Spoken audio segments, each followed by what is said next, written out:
नमस्कार दोस्तों, मैं संदीप अग्रवाल स्वागत करता हूं आपके अपने YouTube चैनल एडवेंचर स्टडी में। दोस्तों, जैसा कि आप लोग जानते हैं, हम लोग आरआरबी ग्रुप डी के प्रीवियस ईयर में आए हुए क्वेश्चन को सॉल्व कर रहे हैं। उसी क्रम में आज 5 सितंबर 2022 के थर्ड शिफ्ट में आए हुए मैथ के क्वेश्चन को सॉल्व करेंगे। दोस्तों, अगर अभी तक आपने हमारे चैनल को सब्सक्राइब नहीं किया तो चैनल को सब्सक्राइब कर लें, साथ ही बेल आइकन को भी दबा लें ताकि डेली अपलोड होने वाले वीडियो का अपडेट आपको मिलता रहे। चलिए शुरू करते हैं आज के पहले क्वेश्चन से। पहला क्वेश्चन है, द्विघात समीकरण x square minus 4x plus 3 बराबर 0 के मूल क्या होंगे। तो इस समीकरण का हमें मूल बताना है। तो मूल निकालने का तरीका हमारा क्या होता है, तो सबसे पहले इसका हम गुणनखंड कर लेंगे। तो कैसे करेंगे, एक्स स्क्वायर माइनस 4x है तो ये इसको ऐसा तोड़ेंगे कि ये गुणा करने पे 3 और जोड़ने घटाने पे 4 आ जाए। तो ये माइनस का 3x माइनस का x प्लस 3 बराबर 0। अब यहाँ से x कामन लेंगे तो x माइनस 3 हो जाएगा, और यहाँ से माइनस का 1 कामन लेंगे तो यहाँ भी x माइनस 3 आ जाएगा बराबर 0। यहाँ से x माइनस 3 एक ब्रैकेट में, अगले ब्रैकेट में x माइनस 1 बराबर 0। अब x का मान कितना आ गया, 1 आ गया 3 और 1 आ गया 1। तो x के हमारे दो मूल आ गए, 1 आ गया 3 और 1। तो हमारा ऑप्शन डी राइट ऑप्शन है। चलिए अगला क्वेश्चन देखते हैं। 14 सेंटीमीटर व्यास और 5 सेंटीमीटर ऊंचाई वाले बेलन का आयतन ज्ञात कीजिए। तो बेलन का आयतन क्या होता है, हमारा बेलन का आयतन होता है पाई आर स्क्वायर एच। तो अब हम पाई का मान क्या रखते हैं, 22/7। अब आर का मान क्या है, देखिए व्यास हमारा दिया है 14 सेंटीमीटर, तो आर हमारा कितना हो जाएगा, आर हमारा 7 हो जाएगा, व्यास का आधा त्रिज्या। तो 7 × 7 और एच कितना है, एच हमारा 5 सेंटीमीटर है। ठीक, एक 7 से एक 7 कट जाएगा। अब तो 22 × 7 × 5। अब 5 का गुणा 22 में करेंगे, 22 में 110 × 7, 11 से 77, 770 आंसर आ जाएगा, जो कि ऑप्शन सी हमारा राइट ऑप्शन है। चलिए अगला क्वेश्चन देखते हैं। दिए गए व्यंजक को सरल कीजिए। अब यहाँ एक समीकरण दिया है, इसको हमें सरल करना है। तो सबसे पहले देखिए, ये 8/125 दिया है और इसको हम पहले क्या लिख सकते हैं, 2/5 की पावर 3 लिख सकते हैं ना, क्योंकि 2 की पावर 3 बराबर 8 हो जाएगा और 5 की पावर 3 बराबर 125। अब पूरे के पावर में क्या दिया है, पूरे के पावर में 2/3 दिया हुआ है। ठीक, ऐसे हम इसको क्या लिख सकते हैं, 27 को 3/4 की पावर 3 लिख सकते हैं इसको। अब पूरे के पावर में क्या दिया है, माइनस का 2/3, और यहाँ भाग का इस निशान है, और ये देखिए 5/4 है, तो 5/4 की पावर -2 दिया हुआ है। हमने आपको पहले भी बताया, अगर 1 की पावर -n दिया तो हम इसको 1/1 की पावर n लिख सकते हैं। तो ऐसे हम यहाँ पे चेंज करें तो इसको 4/5 की पावर 2 लिख सकते हैं ना। ठीक, चलिए अब ये इसको देखिए, ये 3 से ये 3 कट जाएगा, और इस 3 से इस 3 को काट लेंगे, तो यहाँ बचेगा क्या हमारा, 2/5 की पावर 2 गुणे। अब देखिए यहाँ भी देखिए एक की पावर -n की तरह ही है, तो इसको भी हम 4/3 की पावर 2 लिख सकते हैं। अब जब भाग को हम गुणे में बदलेंगे तो ये हमारा 5/4 हो जाएगा की पावर 2। तो अभी हम इसको क्या लिख सकते हैं, 2 की पावर 2 बटे में 5 की पावर 2 गुणे 4 की पावर 2 बटे में 3 की पावर 2 गुणे 5 की पावर 2 बटे में 4 की पावर 2। 4 की पावर 2 4 की पावर 2 कट जाएगा, 5 की पावर 2 5 की पावर 2 से कट जाएगा। ऊपर क्या बचा, 2 दूनी 4 और नीचे 3 त्रिका 9, 4/9, क्योंकि ऑप्शन सी हमारा राइट ऑप्शन है। चलिए अगला क्वेश्चन देखते हैं। रमन की आय 45,000 है, वह अपनी आय से 12.5% की बचत करता है। यदि उसकी आय में 18% की वृद्धि होती है और व्यय में 20% की वृद्धि होती है, तो उसकी बचत में, ये बताना बचत में क्या वृद्धि होगी या कमी, तो ये हमें बताना है।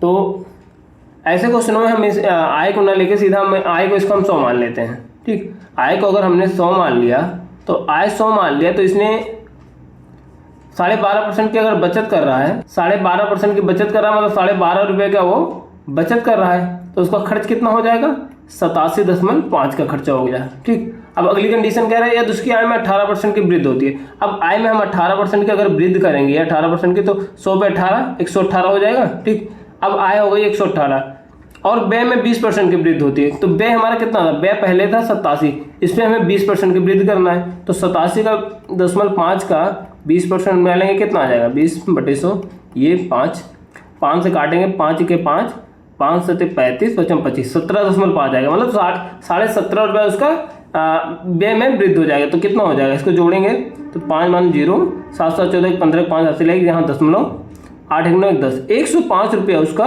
व्यय आ जाएगा आपके कंडीशन के हिसाब से। ठीक, तो उसकी अभी कितनी बचत हो रही है, अब देखो 18% की वृद्धि करने पे उसका 118 क्या हो गया, आय हो गई, और व्यय कितना है 105 है, तो बचत कितना हुआ 13 रुपये का बचत हो रहा है। अब बताना में क्या बचत में कितनी वृद्धि या कमी हो रही है, तो ये बताना। तो बचत देखो पहले 12.5 था, अब कितना हो गया 13 हो गया, तो मतलब कितने का अंतर आया, 5 की वृद्धि हो गई ना, तो 0.5 की वृद्धि हुई है। लेकिन एक्चुअल में देखिए हमने आय क्या माना है 100 माना है, और हमारा एक्चुअल आय कितना दिया है, मतलब 100 बराबर दिया है हमारा 45,000 दिया है, और 1 बराबर कितना हो जाएगा हमारा 450 हो जाएगा।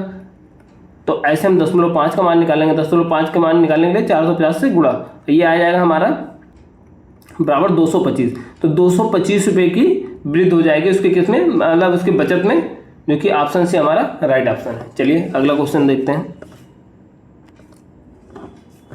0.87 की पावर बार माइनस 0.756 की पावर बार को पी बाई क्यू के रूप में व्यक्त कीजिए। तो ऐसे क्वेश्चनों को पी बाई क्यू में लिखने के लिए हम क्या करते हैं, पहले जिसके ऊपर बार है उतना नीचे दशमलव हटा के हम क्या करते हैं, दशमलव हटाते हैं। तो जिसके ऊपर बार है उतना नीचे 9 लिख देते हैं, और जिस पे बार नहीं है उतना 0 लगा देते हैं, और जिस पे बार नहीं है उसको ऊपर से घटा देते हैं।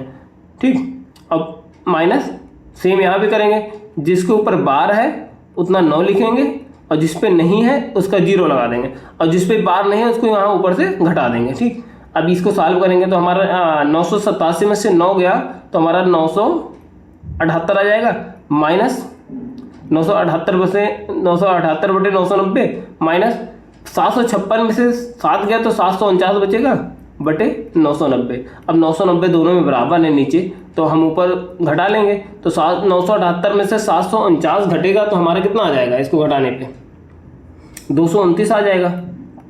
तो हमारा 229 बटे 990 आंसर आ जाएगा, जो कि ऑप्शन है हमारा राइट ऑप्शन है। चलिए अगला क्वेश्चन देखते हैं।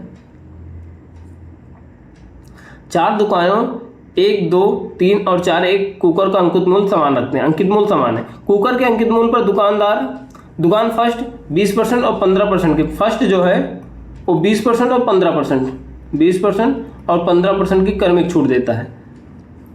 तो हमने एक फार्मूला आपको पीछे बताया, अगर क्रमिक छूट 2 दिया है तो उसको सिंगल क्रमिक छूट में बनाने के लिए क्या करते हैं, a + b माइनस AB बटे 100, ये हमारा सिंगल क्रमिक छूट बनाने का फार्मूला होता है। तो हमारा पहले दुकानदार का कितना हो जाएगा, एकल छूट में निकालेंगे, तो एकल छूट कितना हो जाएगा 20 + 15 माइनस 20 गुणे 15 बटे में 100। ठीक, 20 पंचे 100, 5 हैं 15, तो ये आएगा 20 10 35, 35 में से 3 क्या हमारा 32%। तो दुकानदार 1 जो है वो 32% की छूट देता है। और ऐसे दुकानदार 2 का हम देखेंगे तो दुकानदार 2 कितना है 18 और 17। तो अगर 18 और 17 है तो 18 + 17 माइनस 18 गुणे 17 बटे 100। तो 18 17 35, 35 माइनस 18 गुणे 17 करेंगे, हमारा 306 आएगा, 306 बटे 100। तो ये हमारा हो जाएगा 35 माइनस 3.06। अब 35 में से 3.06 घटाएंगे तो हमारा आ जाएगा 31.94। तो दूसरा दुकानदार 31.94 की छूट देता है। और ऐसे तीसरा निकालेंगे, तीसरा क्या है 25% और 10% की जो 2 क्रमिक छूट देता है। तो 25 + 10 25 गुणे 10 बटे 100, 1 0 से 1 0 कट जाएगा, तो ऊपर कितना आएगा 35 माइनस 2.5, तो ये आएगा 32.5%। ठीक, अब ऐसे चौथा दुकानदार का हम निकाल लेंगे। चौथा दुकानदार जो है वो 3 क्रमिक छूट देता है, 15 15 और 5 की। तो 3 क्रमिक छूट निकालने का हमारा फार्मूला क्या होता है, हमारा फार्मूला होता है a + b + c minus AB BC CA बटे में 100 प्लस ABC बटे में 10,000। ठीक, ये हमारा फार्मूला होता है अगर हमारा 3 क्रमिक छूट दिया है। यह हम एक तरीका ये भी कर सकते हैं, पहले कि इसमें से कोई 2 को ले लें और उसको इस फार्मूले से हम उसका कोई सिंगल छूट निकाल लें, उसके बाद जो इस फार्मूले सिंगल छूट आएगा उसको और तीसरे को लेके फिर से उसका सिंगल एकल छूट निकाल लेंगे, तो तब पर भी हमारा आ सकता है। लेकिन हम इस फार्मूले का यूज करेंगे तो हमारे इस फार्मूले को यूज करने में हमारा ये आ जाएगा 31.36% आ जाएगा। आप इसको करके देख लीजिएगा। तो इस हिसाब से सबसे ज़्यादा छूट कौन दे रहा है, सबसे ज़्यादा छूट जो रहा है वो 3 नंबर दे रहा है। तो 3 नंबर कितना दे रहा है, 32.5 दे रहा है। तो हमारा ऑप्शन डी राइट ऑप्शन हो जाएगा, क्योंकि यहाँ बताया कौन सी दुकानदार सबसे कम मूल्य पे कुकर बेच रहा है, तो जो सबसे ज्यादा छूट देगा वो सबसे कम मूल्य पे बेचेगा। तो हमारा ऑप्शन डी राइट ऑप्शन है। चलिए अगला क्वेश्चन देखते हैं। दिए गए व्यंजक को सरल कीजिए। तो यहाँ समीकरण दिया है, इसको हमें सरल करना है। तो सबसे पहले इसमें देखिए, ये हम आगे वाले को ऐसे लिख लेंगे 3 - 5x² बटे 1 - x³। ठीक, और इसको हम इसमें एलसीएम ले लेंगे, इसका एलसीएम लेंगे तो 1 - x, अगले ब्रैकेट में 1 + x प्लस x², ये बचेगा। तो ये ऊपर गुणा हो जाएगा, एक में 1 + x प्लस x² होगा। अब ऐसे 1 - x और 5x + 4 हो जाएगा ये। ठीक, अब इसको हम सॉल्व करेंगे। देखिए हमने इन दोनों का एलसीएम इसलिए लिया क्योंकि हमारा ये जो है ये हमारा 1 - x का 1 - x का क्यूब बन जाएगा। ठीक, तो दोनों का बेस हर बराबर हो जाएगा। चलिए आगे करते हैं, 3 - 5x² बटे 1 - x³ प्लस, अब इसका हम गुणा करेंगे तो क्या आएगा, 1 + x प्लस x² माइनस, अब इसका गुणा करेंगे तो माइनस का 5x प्लस का 5x², अब ये 4 का माइनस का 4 प्लस का 4x। ठीक, अब बटे में 1 - x³, क्योंकि ये बन रहा है हमारा a³ माइनस b³, तो 1 का क्यूब माइनस x का क्यूब बराबर 1 - x³, ये हमारा बन जा रहा है। तो हमने इसको सीधा लिख दिया। अब देखिए नीचे दोनों में हर बराबर है, तो हम इसको देखिए हर बराबर लिख सकते हैं, 1 - x³। ऊपर हमारा क्या आएगा, 3 - 5x² plus 1 + x plus x² minus 5x plus 5x² minus का 4 प्लस का 4x। ठीक, अब देखिए 5x² से कट जाएगा। ऐसे यहाँ देखिए ये माइनस का 5x ये है, और ये प्लस का 4x और प्लस का x, तो ये तीनों कट जाएगा, क्योंकि ये प्लस का 4x 5x हो जाएगा, तो 5x कट जाएगा। अब यहाँ देखिए प्लस का 3 प्लस का 1, ये हो जाएगा 4, ये प्लस का 4 और ये माइनस का 4, ये भी कट जाएगा। ठीक, तो ऊपर क्या बच रहा है हमारा, ऊपर बचेगा x² बटे 1 - x³। तो हमारा यही आंसर हो जाएगा, जो कि ऑप्शन डी हमारा राइट ऑप्शन है। चलिए अगला क्वेश्चन देखते हैं।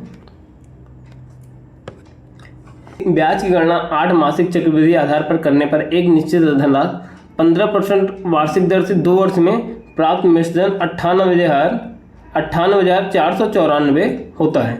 यदि ब्याज की गणना वार्षिक चक्रवृद्धि आधार पर की जाती है तो समान धनराशि पर समान दर से समान अवधि में देय मिश्र धन कितना होगा। तो हमें एक्चुअल में इस कंडीशन में बताना है। सबसे पहले हमारा क्या है, अगर 8 मासिक चक्रवृद्धि आधार पर करने पर, तो अगर 8 मासिक चक्रवृद्धि आधार पर बात करेंगे तो हमारा देखिए ये 8 को हम जब महीने में साल में बनाएंगे तो 12 भाग करेंगे तो हमारा 2/3। तो एक्चुअल में ये जो 2/3 हो रहा है, तो हम वही हमारा क्या बोलते हैं, दर में भी 2/3 कर देंगे। तो दर का 2/3 15% का 2/3 क्या हो जाएगा हमारा, ये हमारा 10% आ जाएगा।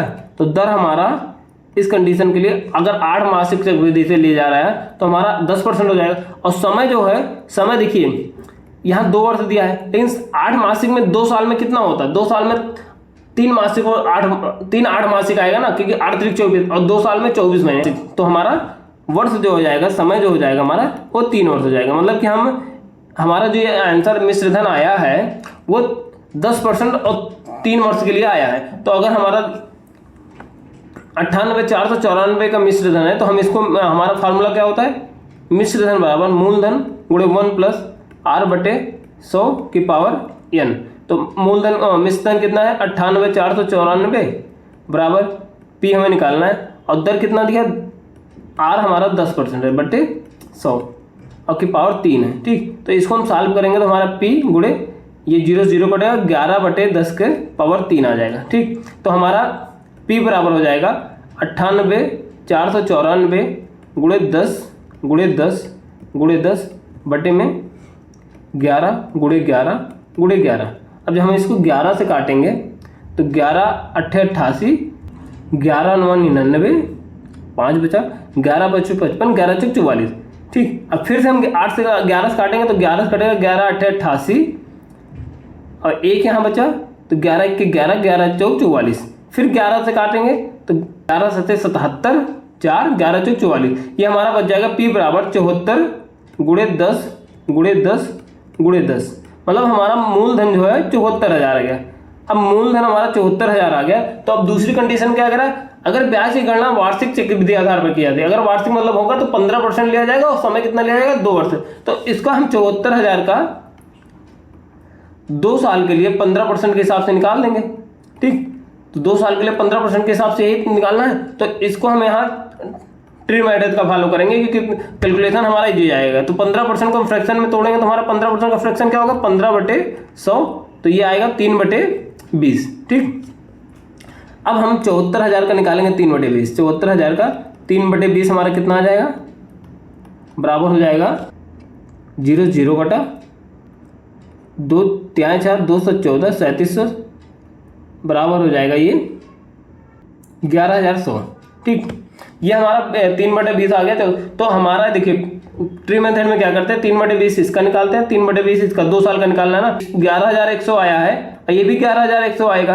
और इस वाले 11,100 का फिर भी 20% निकाल 3/20 निकालेंगे क्योंकि ब्याज जो है, क्योंकि दूसरे साल में पहले साल के ब्याज पे भी ब्याज लगता है। ठीक, तो इसका 11,100 का 3/20 निकालेंगे तो हमारा कितना आ जाएगा, 3/20 निकालेंगे 0 0 कट गया, ये आ जाएगा हमारा 1665।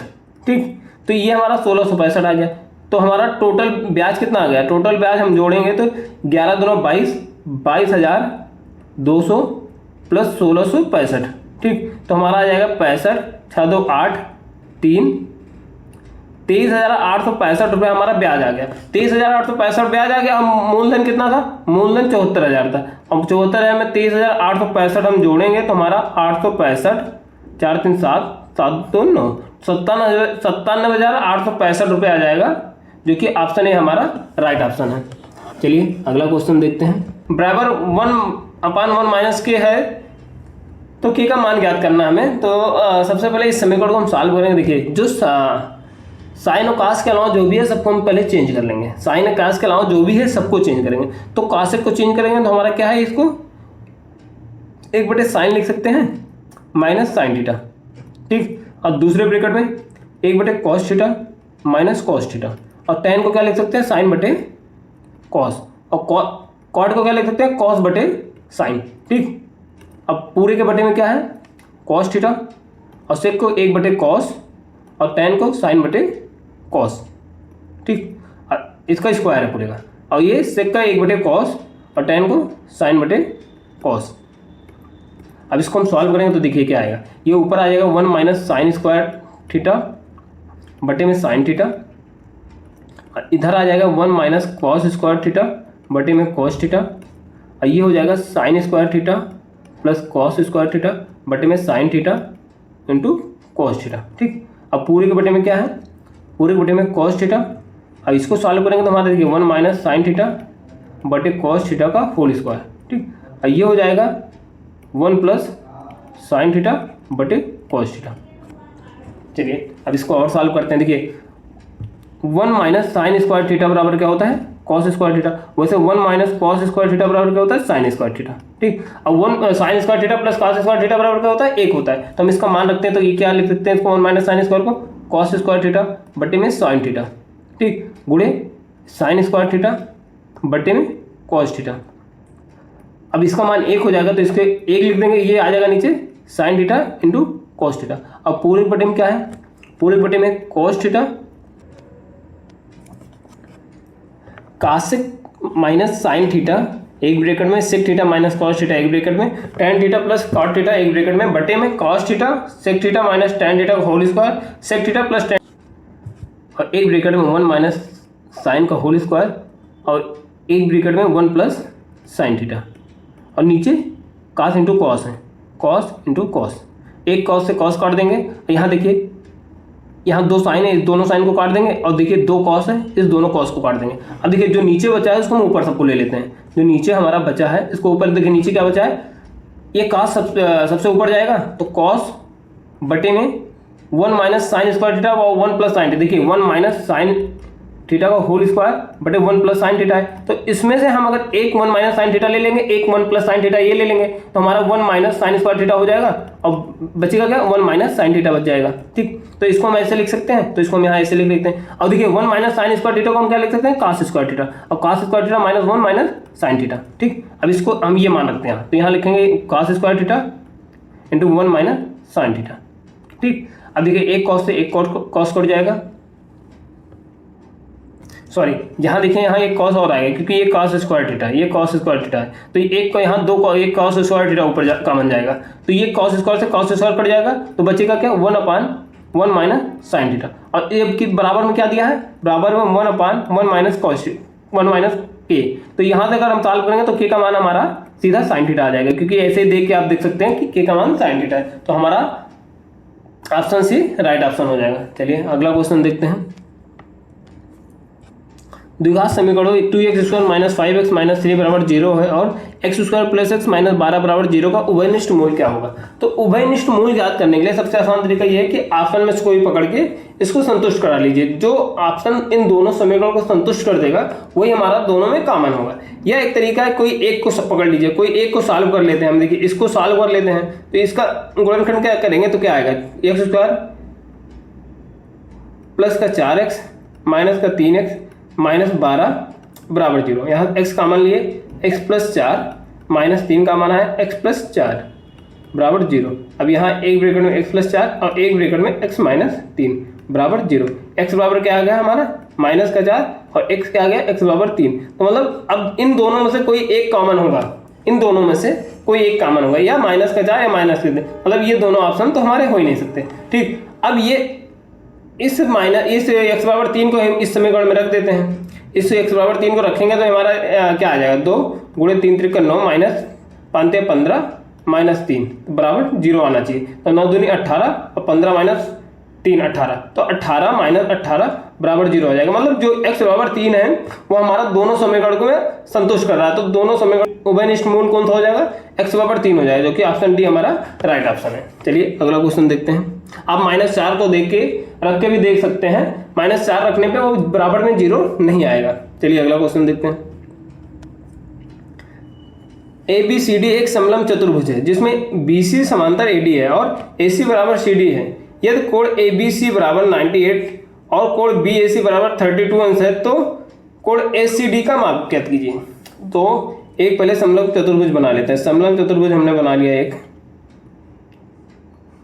जिसकी BC और AD जो समांतर है, तो हमने इसको AD लिख लिया, तो ABCD, तो BC और AD हमारा समांतर है, ये हमारा इसको ध्यान रखना है। ठीक है, अब अगली कंडीशन क्या है, कोण ABC, कोण ABC मतलब ये वाला कोण जो है वो 98 डिग्री है, और कोण BAC मतलब BAC ये वाला कोण जो है वो 32 डिग्री है। ठीक, देखिए समलंब चतुर्भुज जो एकांतर कोण होता है उसका योग जो होता है 180, मतलब कोण B और कोण A का मान 180 अंश के बराबर होगा। तो कोण जो B है और प्लस कोण A जो है उसका मान 180 अंश होगा। हम चतुर्भुज की बात कर रहे हैं, समलंब चतुर्भुज की, तो कोण भी हमारा 90 है, तो कोण A, ये पूरा कोण कितना हो जाएगा, पूरा कोण हमारा जो कोण एक्चुअल में कोण ये, इसको A को क्या लिख सकते हैं, BAD, कोण BAD जो है 180 माइनस 98 हो जाएगा, तो हमारा कोण BAD कितना हो जाएगा, 180 में से 98 गया तो हमारा 82 अंश हो जाएगा। कोण BAD हमारा ये पूरा कोण 82 अंश हो गया। ठीक, ये 82 है और ये कोण हमारा कितना दिया, 32 दिया, तो ये कोण हमारा कितना हो जाएगा, ये हमारा 50 हो जाएगा। ठीक, ये हमारा 50 हो गया। हमें निकालना क्या है, कोण ACD, कोण ACD हमारे ये वाला कोण निकालना है। ठीक, और AC बराबर CD है। देखिए भुजा जो है AC जो है वो AC बराबर CD, मतलब अगर ये दोनों भुजा बराबर है, ये दोनों भुजा, तो ये वाले कोण भी तो बराबर होंगे, क्योंकि ये दोनों भुजा बराबर हैं। तो ये वाला कोण, तो ये 50 है तो ये भी 50 हो जाएगा। ठीक, तो अब ये 50 है, ये 50 है, तो त्रिभुज के तीनों अंतर कोणों का मान कितना होता है, 180 अंश होता है, तो ये हमारा 80 डिग्री हो जाएगा, क्योंकि ये 50 और त्रिभुज के तीनों अंतर कोण 180, तो बचा कितना 80, तो हमारा कोण C जो है 80 हो जाएगा, जो कि ऑप्शन ए हमारा राइट ऑप्शन हो जाएगा। चलिए अगला क्वेश्चन देखते हैं। निम्नलिखित में से कौन सी सबसे छोटी भाज्य संख्या, तो सबसे छोटी भाज्य संख्या हमारी कौन सी, हमारी 4 हो जाएगी सबसे छोटी जो भाज्य संख्या है। यहाँ अभाज्य तो कुछ देखिए हमारा 3 भी अभाज्य है 2 भी अभाज्य है और 1 भी अभाज्य है। तो हमारा सबसे छोटी भाज्य संख्या वो 4 है, जो खुद और 1 के अलावा भी किसी दूसरी संख्या से कट जाए वो हमारे भाज्य होती है। तो 4 ही ऐसा है जो 2 से कटेगा। चलिए अगला क्वेश्चन देखते हैं। उस घन का आयतन ज्ञात कीजिए जिसकी भुजा 8 सेंटीमीटर है। तो घन का आयतन क्या होता है, एक क्यूब होता है। तो भुजा कितनी दी है, 8 दे, तो 8 का क्यूब कितना हो जाए, 8 8 64 का 256। तो हमारा ऑप्शन भी राइट ऑप्शन हो जाएगा। चलिए अगला क्वेश्चन देखते हैं। एक रेलगाड़ी एक टेलीग्राफ पोस्ट और 300 मीटर लंबे पुल को क्रमशः 30 सेकंड और 20 सेकंड में पार करती है, तो रेलगाड़ी की चाल ज्ञात कीजिए। देखिए यहाँ जो टेलीग्राफ पोस्ट होता है उसको हमारा डिस्टेंस हम 0 मानते हैं या पॉइंट मान के चलते हैं इसका, ठीक। और रेलगाड़ी की जो लंबाई होती है, मतलब कि 10 सेकंड में जितनी रेलगाड़ी की लंबाई है उतने को ही क्रॉस करेगा। मतलब अगर हमने रेलगाड़ी की लंबाई हमने x मान लिया तो उसकी रेलगाड़ी की चाल क्या हो जाएगी, चाल बराबर दूरी बटे समय x1। तो हमारी ये चाल आ गई। और दूसरे कंडीशन में क्या होता है, चाल बराबर हो जाएगा दूरी बटे समय। दूसरे कंडीशन में क्या हो जाएगा, अब ट्रेन की लंबाई प्लस पुल की लंबाई बटे समय कितना 20। अब यहाँ देखिए हमें चाल निकालना ना, तो यहाँ से x का मान निकाल के रख देंगे। तो x के बराबर 10 भी आ जाएगा, तो यहाँ x का मान रख देंगे, यहाँ क्रॉस मल्टीपल करेंगे तो 20 भी, x बराबर हम कितना रख देंगे 10 भी प्लस 300। तो यहाँ से ये 10 इधर जाएगा तो घटेगा, तो 10 भी बराबर हो जाएगा 300। तो चाल बराबर हमारा कितना हो जाएगा 30 आ गया। चाल बराबर 30 मीटर प्रति सेकंड। यहाँ सब किलोमीटर में दिया है, तो 30 को हम किलोमीटर में बदलने के लिए 18/5 से गुणा कर देंगे। तो 5 छक 30, 18 छक्का 108 किलोमीटर प्रति आवर, क्योंकि ऑप्शन ए हमारा राइट ऑप्शन है। चलिए अगला क्वेश्चन देखते हैं। निम्नलिखित बंटन की माध्यिका ज्ञात कीजिए। तो माध्यिका ज्ञात करना है यहाँ। तो माध्यिका ज्ञात करने का सबसे पहले फार्मूला क्या होता है, हमारा माध्यिका का फार्मूला होता है m बराबर lower limit plus n/2 c/f गुणे वर्ग अंतराल। अभी हम बताएंगे कौन सा क्या चीज़ है, ठीक। सबसे पहले हम इसकी संचयी बारंबारता निकालते हैं। कोई भी डाटा दिया उसका संचयी बारंबारता निकालना। तो संचयी बारंबारता हमारा ये क्या आ जाएगा, संचयी बारंबारता इसको लिखेंगे और इसके बाद सब इसमें जोड़ते जाएंगे, ठीक। तो 22 18 40 और 40 25 65, अब 65 15 80, 80 में 20 जोड़ेंगे तो हमारा 100। तो हमारी टोटल संख्या कितनी हो गई, 100 आ गया। तो n बराबर हमारा 100 हो गया, ठीक। तो n/2 हम निकालेंगे। n/2 बराबर कितना हो जाएगा, 50 हो जाएगा। तो हमारा n/2 50 है। तो हमारी माध्यिका वर्ग कौन सी होती है, माध्यिका वर्ग हमारी वही होती है जो इस 50 से n/2 से जो ज़्यादा हो, n/2 से जस्ट ज़्यादा हो। तो इसके जस्ट बाद कौन सा है हमारा 65 ही तो आएगा। तो हमारा ये वाली हमारी माध्यिका वर्ग हो जाएगी। मतलब 200 और 250 के बीच जो है ये माध्यिका वर्ग हो जाएगी, ठीक। तो हमारा जो अब हम माध्यिका कैसे निकालेंगे, ये लोअर लिमिट क्या कौन सी लेते हैं हम, माध्यिका वर्ग की लोअर लिमिट। माध्यिका वर्ग की लोअर लिमिट क्या है 200 है, ठीक। 200 प्लस n/2 कितना है 50 है, और माइनस का c। तो माइनस का c क्या होता है, माध्यिका वर्ग के जस्ट पहले वर्ग की संचयी बारंबारता। मतलब माध्यिका वर्ग ये है तो इसके पहले संचयी बारंबारता कौन सी है 40 है, तो माइनस का 40। अब बटे में माध्यिका वर्ग की फ्रीक्वेंसी, तो माध्यिका वर्ग की फ्रीक्वेंसी कितनी है 25 बटे 25 और इंटू एच क्या है वर्ग अंतराल। तो वर्ग अंतराल कितना है 200 माइनस 250 बराबर कितना 200 माइनस 250 तो बराबर कितना आएगा 50 आएगा। तो हमारा वर्ग अंतराल 50 आ गया, ठीक। अब इसको हम सॉल्व कर लेंगे। 200 देखिए 25 से काटेंगे 2 कटेगा और ये 50 में से 40 गया 10 गुणे 2 20। तो हमारा माध्यिका कितना आ गया 220 आंसर आ जाएगा, जो कि ऑप्शन डी हमारा राइट ऑप्शन है। चलिए अगला क्वेश्चन देखते हैं। ये फार्मूला याद रखिएगा, ये फार्मूला बहुत इंपॉर्टेंट है। चलिए अगला क्वेश्चन देखते हैं। एक व्यापारी एक वस्तु को उसके अंकित मूल्य पर 25% और 30% की क्रमिक छूट देकर बेचने पर 25% का लाभ अर्जित करता है। यदि वस्तु के क्रय मूल्य में 30% की वृद्धि की जाती है तो उसे पहले के समान प्रतिशत लाभ अर्जित करने के लिए समान अंकित मूल्य पर अब कितने % की एकल छूट देनी चाहिए, ठीक। तो सबसे पहले हम ये देखिए, ये 25% और 10% की जो क्रमिक छूट है इसको हम पहले सिंगल छूट में बना लेते हैं। सबसे आसान तरीका ये है, इसको सिंगल छूट में बना लीजिए। तो 25 + 10 हमें a + b - ab बटे 100, यही तरीका है ना सिंगल छूट में बनाने का। प्लस 10 माइनस ab का 25 गुणे 10 बटे 100, ठीक। तो ये 1 0 से 1 0 कट गया, 25 10 35 35 माइनस 2.5 बराबर कितना आएगा 32.5। मतलब वो एकल छूट अगर देखेंगे तो वो 32.5 की एकल छूट दे रहा है। अगर हमने मार्क प्राइस जो है उसको 100 मान लिया, हमने अंकित मूल्य उसका 100 रुपया मान लिया सामान का, तो अंकित मूल्य पे उसने 32.5 का छूट दिया, तो वो बेचेगा कितने में? 67.5 में बेचेगा। ठीक, ये हमारा 67.5 रुपये उसकी सेलिंग प्राइस आ गई। तो इस कंडीशन में भी उसको कितने का लाभ हो रहा है? उसको 25% का लाभ हो रहा है। ठीक, तो हमारा 25% का लाभ मतलब x पे अगर हमारा x क्रय मूल्य है तो x क्रय मूल्य x का 25% लाभ हो रहा है, तो x का 125 बराबर कितना हो जाएगा हमारा? 67.5 हो जाएगा। तो ये परसेंट आ जाएंगे गुणे 100/100, तो x बराबर कितना हो जाएगा? 67.5 गुणे 100/125। ये 25 से काटेंगे, 25 चौका 100, 25 पंचे 125। अब 5 से काटेंगे, 5 के 5, 5 ते 15, 55 25, 13.5 और 13.5 गुणे 4 बराबर कितना हो जाएगा? 13 चौका 52 तो 54। तो हमारा क्रय मूल्य कितना आ गया? 54 रुपये आ गया। अब क्रय मूल्य 54 है, तो अब क्वेश्चन अगला कंडीशन क्या कर रहा है? वस्तु के क्रय मूल्य पर 30% की वृद्धि की जाती है। अब इस पे 30% की वृद्धि करेंगे 54 पे, तो हमारा कितना हो जाएगा? 54 का 30% कितना हो जाएगा हमारा? 30/100। 1 0 से 1 0 कट गया, 3 चौक 12, 15, 1 16, तो बटे 10, 16.2 की वृद्धि होगा। मतलब पहले अगर 54 रुपया था, तो अब कितना? अगर 16.2 बढ़ा देंगे इसमें, तो ये कितना हो जाएगा? 2 6 4 10 के 0 हासिल है 1। ठीक है, 70.2 रुपया अब उसका क्रय मूल्य कितना हो गया? क्योंकि क्रय मूल्य में 30% की वृद्धि कर दे रहा है। अब कितना क्रय मूल्य हो गया? 70.2 हो गया। अब 70.2 पे वो बोल रहा है अगली कंडीशन की सेम लाभ अर्जित करता है। सेम लाभ मतलब पहले कितना लाभ था? 25% लाभ था ना, तो 25% लाभ अगर अर्जित करना है इस पे, इस क्रय मूल्य पे, तो 70.2 पे 25% लाभ मतलब 125 में बेचेगा इसको। 125/100, 5/4। अब इसको हम 4 से काटेंगे, 4 1 के 4, 4 से 28, 4 पंचे 20, 4 पंचे 20, 77.5, 5 गुणे 5, 5 का गुणा करेंगे, 55 25, 55 25 2 27, 5 7 35 2 37, 5 के 5 3 8, 87.75 आ गया। ठीक, अब 87.75 उसका क्या है? उसका सेलिंग प्राइस है। अब पहले मार्क प्राइस कितना था? मार्क प्राइस हमारा तो 100 ही था। कितने परसेंट का छूट दिया उसने?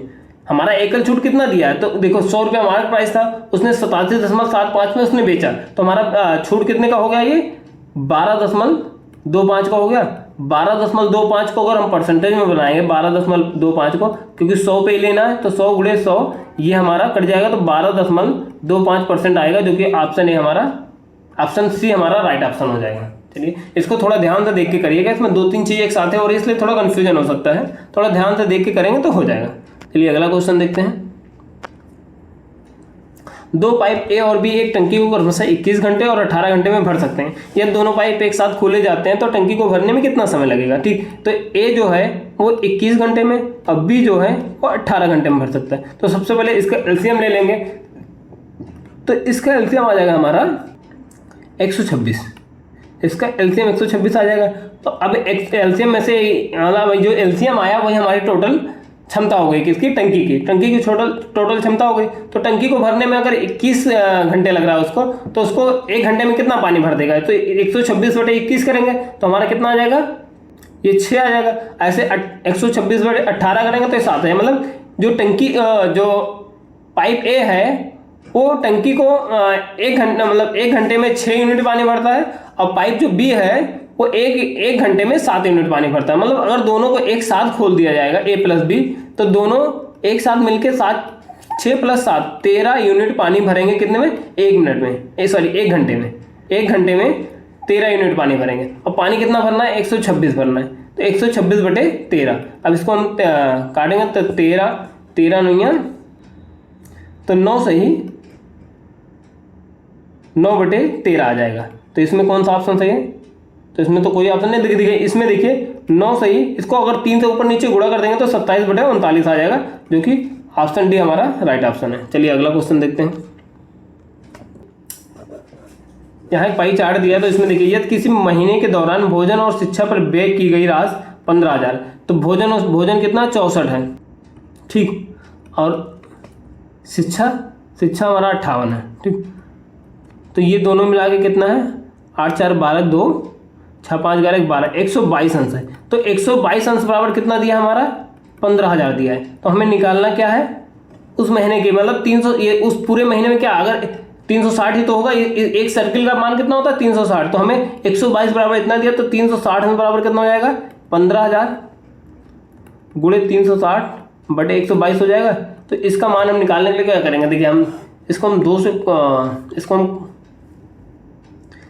देखिए इसको हम 122 से अगर 360 को काटेंगे तो 3 बार नियर अबाउट जाएगा, मतलब 3 बार नहीं जाएगा, 3 से कम ही जाएगा, ये ध्यान रखिएगा, ये 3 से कम जाएगा। ठीक, हम नियर अबाउट मान ऐसे निकाल सकते हैं, अगर हम 3 ले लेंगे तो 3 लेंगे तो 45,000 आएगा। ठीक, तो 3 ले लेंगे 45,000, लेकिन हमारा ये 3 देखो 122 से 360 में काट रहे हैं ना, तो 3 से कम ही जाएगा, तो 45,000 से हमारा आंसर कम आएगा। तो जो 45,000 से आंसर कम है वही हम ले लेते हैं, तो ऑप्शन डी हमारा राइट ऑप्शन हो जाएगा। देखिए इतना भी कम नहीं लेंगे कि 30,000 ले लेंगे, क्योंकि 30,000 जो है 15 का 2 गुने के बराबर है, 15 गुणे 2 के बराबर है, और 15 गुणे 3 45,000 हो जाएगा, जो कि हमारा 3 ज्यादा हो रहा है, तो हम 44,250 लेंगे, जो कि ऑप्शन डी हमारा राइट ऑप्शन। देखिए इतना लंबा कैलकुलेशन में आपको ऐसा थोड़ा सा दिमाग लगाना ही पड़ेगा, तभी आप जल्दी से आंसर करके दूसरे क्वेश्चन पे जा सकते हैं।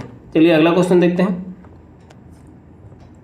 वह चतुर्भुज जिसकी भुजाएं बराबर हैं और भुजाओं के बीच के सभी कोण 90 अंश है, तो उसे कहा जाता है। तो भुजाएं बराबर हैं और भुजाओं के बीच का कोण कितना है 90 अंश है, तो भुजाएं बराबर है, तो ये हमारा एक वर्ग बनेगा, तो ऑप्शन ए हमारा राइट ऑप्शन है। चलिए अगला क्वेश्चन देखते हैं।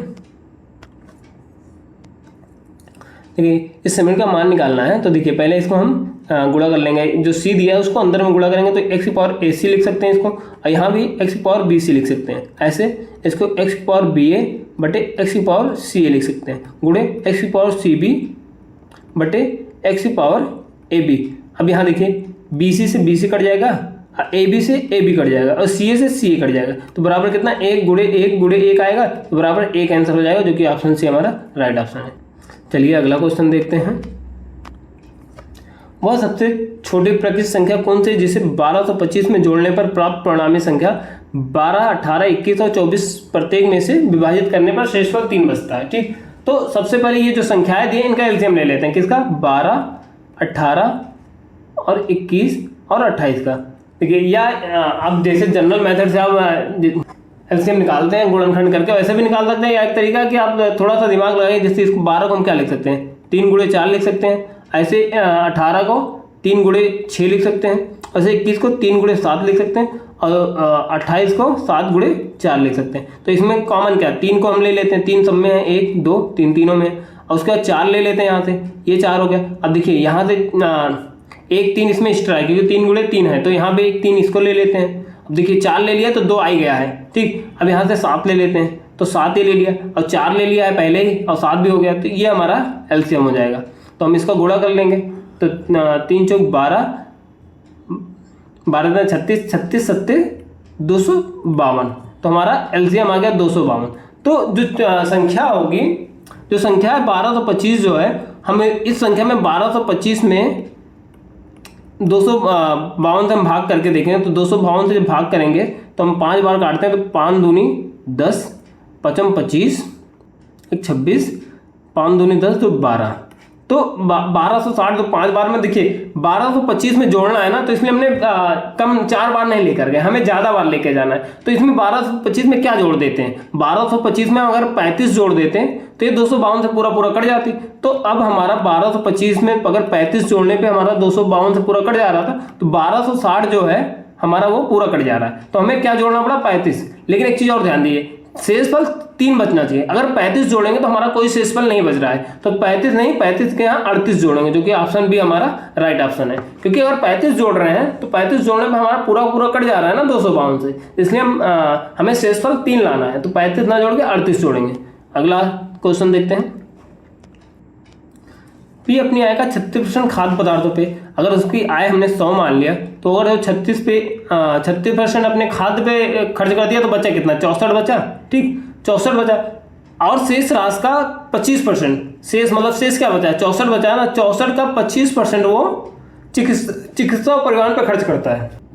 शेष बची राशि की आधी रकम वो हर महीने बचत करता है। तो मतलब देखिए 64 का 25% वो खर्च करता है, तो बचा क्या 64 का 75% बचा ना, 75% बचेगा, तो हम इसको निकालेंगे 74 का 64 को 75%, तो 3 से कटेगा, 25 से 75, 25 चौका 100, 4 से काटेंगे 16 चौका 24, 16 से 48, तो हमारा बचेगा कितना 48, 100 में 48 बचेगा। अब क्या कह रहा है 48 का शेष बची राशि का आधा रकम हर महीने बचत करता है, मतलब 48 का आधा बचत करता है तो कितना बचाएगा, वो 24 बचा रहा है, हर महीने 24 बचा रहा है ना। तो यदि वह प्रति वर्ष 1,80,000 की बचत करता है तो उसकी मासिक आय ज्ञात कीजिए। ठीक, तो मासिक आय निकालना हमें, तो ये प्रति वर्ष कितना बचत कर रहा है 1,80,000, तो एक महीने में कितना बचत करना चाहिए उसको, 1,80,000 वो पूरे साल में बचत कर रहा है, तो एक महीने में बचत करने के उसको 12 भाग कर देंगे, तो 12 भाग करेंगे तो हमारा, तो एक महीने में कितना बचत करेगा हमारा 12 के 12, 12 पंचे 60, 3 0, एक महीने में 15,000 बचत कर रहा है। उस साल भर में 1,80,000 बचत कर रहा है ना, तो एक महीने में वो 15,000 बचत कर रहा है, लेकिन हमारे हिसाब से कितना बचत कर रहा है 24 बचत कर रहा है, मतलब 24 बराबर 15,000 के हैं। ठीक, तो हमें 100 का मान निकालना है, तो एक बराबर कितना हो जाएगा 15,000 बटे 24, तो 100 बराबर कितना हो जाएगा, इसमें गुणे 100 कर देंगे, 100 गुणे 15,000 बटे 24। ठीक, अब इसको हम काटेंगे तो हमारा आ जाएगा यहाँ 62,500। ठीक, तो हमारा ऑप्शन ए राइट ऑप्शन हो जाएगा। चलिए अगला क्वेश्चन देखते हैं। यहाँ एक सारणी दी है, देखिए यहाँ क्या कह रहा है, दिए गए आंकड़ों में एक्स एक शर्ट का साइज है, यह प्रतिदिन बिक्री की दर्शाता है, किन साइज की शर्ट की मांग सर्वाधिक है, तो किसकी सर्वाधिक होगी, जिसकी फ्रीक्वेंसी ज़्यादा होगी या जिसकी बिक्री ज़्यादा होगी। सबसे ज़्यादा बिक्री किसकी है, यह जो है बिक्री को दर्शाता है, तो सबसे ज़्यादा बिक्री किसकी हो रही है, सबसे ज़्यादा बिक्री किसकी हो रही है 128 वाले की, क्योंकि इसकी बिक्री 120 हो रही है ना, तो हमारा ऑप्शन सी राइट ऑप्शन हो जाएगा। चलिए अगला क्वेश्चन देखते हैं। एक टंकी में 3 पाइप ए, बी और सी हैं। ए बी अकेले टंकी को क्रमशः 4 घंटे और 3 घंटे में पूर्ण रूप से भर सकते हैं। सी पूर्ण रूप से भरी हुई टंकी को 2 घंटे में खाली कर सकता है। यह तीनों पाइप खाली टंकी में एक साथ खोले जाते हैं तो टंकी पूर्ण रूप में कब कितने टाइम में भरेगी ये बताना है हमें। तो ए जो है वो 4 घंटे में, अब बी जो है वो 3 घंटे में भरता है, ऐसे सी जो है वो 2 घंटे में खाली कर देता है। ये खाली कर रहा है, इसको ध्यान रखिएगा। तो इसका एलसीएम कितना हो जाएगा 12 हो जाएगा। तो इसकी कार्य क्षमता कितनी हो जाएगी, इसकी 3 हो जाएगी, इसकी हमारी 4 हो जाएगी, इसकी 6 हो जाएगी। ठीक, तो ये जो है ए जो है 1 घंटे में 3 यूनिट पानी भर देता है, बी जो है एक घंटे में 4 यूनिट पानी भरता है, और लेकिन सी जो है 1 घंटे में 6 यूनिट पानी खाली करता है। अगर हम तीनों को एक साथ खोल देंगे ए बी सी को, तो ए बी तो हम पहले ए बी जो है ए तो 3 से भरेगा, अब बी 4 से भरेगा, लेकिन सी जो है वो 6 से खाली करेगा। तो 1 घंटे में कितना पानी भरेगा, 1 घंटे में 1 ही यूनिट तो पानी भरेगा, 1 घंटे में 1 ही यूनिट पानी भर रहा है। टोटल भरना कितना है 12 भरना है, 12 बटे 1, तो हमारा कितना आ जाएगा 12 घंटे आ जाएगा, जो कि ऑप्शन बी हमारा राइट ऑप्शन है। तो आज के लिए इतना ही। आज हम लोगों ने 5 सितंबर 2022 के 3rd शिफ्ट में आए हैं क्वेश्चन को सॉल्व किया। दोस्तों अगर इस क्लास की पीडीएफ आपको चाहिए होगा तो आप हमारे टेलीग्राम चैनल से जरूर जुड़िए, जिसका लिंक वीडियो के डिस्क्रिप्शन में दिया हुआ है। साथ ही अगर आपने अभी तक हमारे चैनल को सब्सक्राइब नहीं किया है तो चैनल को सब्सक्राइब कर लें और बेल आइकन को भी दबा लें, ताकि डेली अपलोड होने वाले वीडियो का अपडेट आपको मिलता रहे। चलिए फिर मिलते हैं नेक्स्ट वीडियो में, तब तक के लिए धन्यवाद।